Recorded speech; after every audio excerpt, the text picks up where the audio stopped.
আসসালামু আলাইকুম। সবাই কেমন আছেন? আজকে নোয়া স্কোয়ারের ফিউচার নিয়ে কিছু কথা বলবো। আমরা যারা অন্য অন্য গাড়ি চালাই, আমাদের যেমন প্রিমিও, এলিয়েন, 100 গাড়ি, বিভিন্ন ওল্ড মডেলের যে গাড়িগুলা, ওগুলা থেকে টোটালি কিন্তু নোয়া স্কোয়ার একদম আপডেট গাড়ি। ফিউচার সম্বন্ধে অনেকের জানা নাই। আমরা একটু কিছু দেখি, ইনশাল্লাহ আমাদের দেখলে ফয়দা হবে। মূলত নোয়া স্কোয়ার হলো আপনার, এটা হচ্ছে আপডেট গাড়ি। এটা টোটালি অটো করা। এটার এই ডোর, এটাও অটো। এই যে আমি ধরছি অটো, কিন্তু সাথে আমার চাবি থাকা লাগবে অবশ্যই। আপনার নোয়ার স্কোয়ারের আমাদের যেটা, এই যে এখানে পুশ বাটন আছে, যেটা স্টার্ট, এই যে পাওয়ার বাটন। এটা ব্রেকে পাড়া দিলে পুশ করলে ডাইরেক্ট গাড়ি স্টার্ট হয়ে যাবে। আর এই পিছনের যেই দরজা দুইটা, আপনি সামনে থেকেই এই দুইটা দরজা আপনি নিজেই কন্ট্রোল করতে পারবেন, খুলতে পারবেন, লাগাতে পারবেন।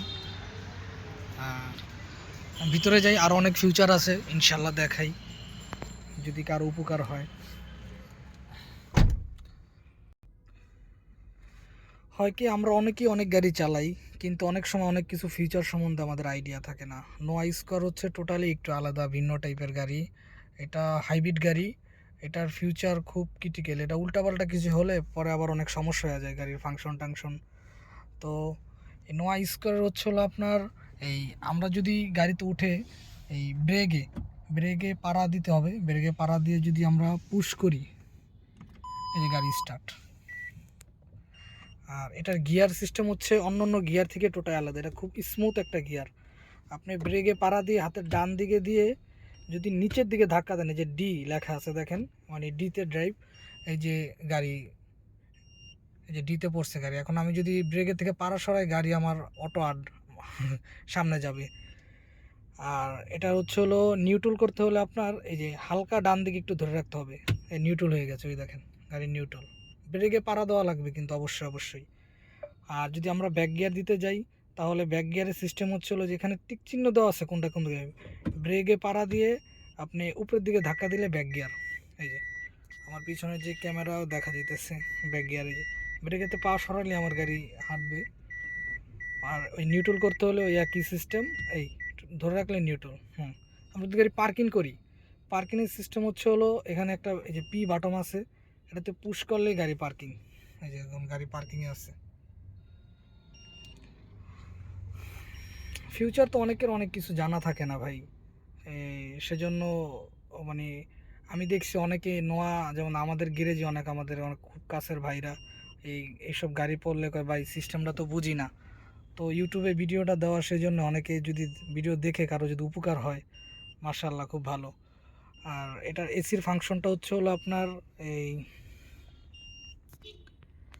আমরা গাড়িতে উঠে যে আপনার স্টার্ট করে যদি আমরা এই এসি, যে এসি তো এখানে দেওয়াই আছে এসি, আপনি যদি এটা উপরের দিকে দেন, এই যে এখন এসি চলতেছে দেখেন, ওই যে ওখানেও দেখাইবে গাড়ির মনিটরে দেখেন। ওই যে এটা যত উপরে দিবেন, মানে এই বাটনটা যত উপরে দিবেন তত এসি বাড়বে, দেখেন এখন 2-এ আছে এসি।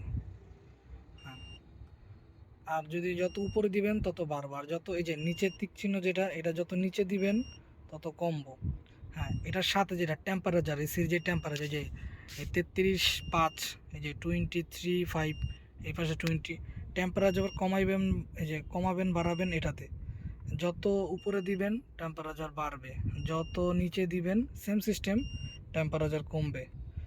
এটা হলো আপনার বাম পাশে এসি ঠান্ডা কম করবে, মানে আপনার যতটুকু লাগে।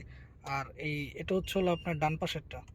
হুম, আপনি যদি এসি অটো করতে চান, তাহলে এখানে অটো লেখা আছে, অটো বাটনে টিপ দিলে এসি অটো হয়ে যাবে, মানে গাড়ি যতটুকু ঠান্ডা দরকার ও ঠান্ডা দিয়ে আবার এসি অটো কমে যাবে, আবার গরম হয়েছে আবার এসি অটো বাইরে যাবে, মানে আপনার টিপাটিপি করা লাগবে না। আর বন্ধ করলে তো এখানে অফ বাটন দেওয়াই আছে। অনেকের তো অনেক কিছু জানা থাকে না, যেমন আমরা লংয়ের ভিতরে যখন গাড়ি চালাই, এখানে আলাদা যে দুইটা ফিউচার আছে, যে দেখেন এখানে একটা ইকো মোড আছে আর একটা পাওয়ার আছে। আপনি যদি ইকো মোডে টিপ দেন, আপনি লংয়ে থাকলে তাহলে মনে করেন আপনার গাড়ি 80-র উপরে আপনি টানতে পারবেন না। আর যতই পিক আপ দেন, গাড়ির পিক আপ 80 দিয়েই থাকবে, মানে 80-র পরে আর গাড়ি, মানে আপনি জোর পাবেন না। আর যদি পাওয়ার মোডে গাড়ি চালান, নর্মালি পাওয়ার মোড লাগে না, আমাদের সাধারণ যেটা আছে এটাতেই চলে আলহামদুলিল্লাহ। কিন্তু যদি আপনি পাওয়ার মোডে গাড়ি দেন তাহলে গাড়ি মানে বিপরীত অনেক গতি বাড়ে গাড়ির। যেমন এক গাড়ির সাথে আরেক গাড়ি পারতেছেন না, তখন পাওয়ার মোড দিলে গাড়ির গতিটা বের হয়ে মানে অনেক বাইরে যায়, গাড়ির স্পিড বাড়ে আরও, এই আর কি। আর এখানে যে ইন্ডিকেটার এগুলা তো আলহামদুলিল্লাহ সবাই জানি কম বেশি। এখানে কিছু ফিউচার আছে যারা চালান, এটার মেনলি আপনার যেটা দরকার এটা হচ্ছে হলো গাড়িতে উঠে পুশ করলেই গাড়ি ডাইরেক্ট স্টার্ট, এক পুশে গাড়ি স্টার্ট হবে। আর নুকিন গ্লাসের সিস্টেমটা এখান থেকে আপনি নুকিন গ্লাস কন্ট্রোল করতে পারবেন। ডাইনে বামে দিলে এখান থেকে আপনি টোটালি এটা পুরো নুকিন গ্লাসটা আপনি কন্ট্রোল করতে পারবেন। তো আজকে এই পর্যন্তই ইনশাল্লাহ। যদি কেউ কিছু বুঝে থাকেন তাহলে তো বুঝলেন, আর যদি আমার কিছু ভুল হয়ে থাকে তাহলে ভাই ক্ষমা করে দিয়েন। আমি নতুন ইউটিউবে এই ভিডিও ছাড়তেছি আমাদের ড্রাইভার ভাইদের জন্যই। যদি অন্য অন্য কোনো গাড়ি আরও ভালো আপগ্রেড গাড়ি আসে কাছে, আলহামদুলিল্লাহ ওগুলার ফিউচারও দেখাই দিব। দোয়া চাই আপনাদের কাছে। অবশ্যই অবশ্যই আমার চ্যানেলটা দেখবেন আপনারা। আসসালামু আলাইকুম রহমতুল্লাহ।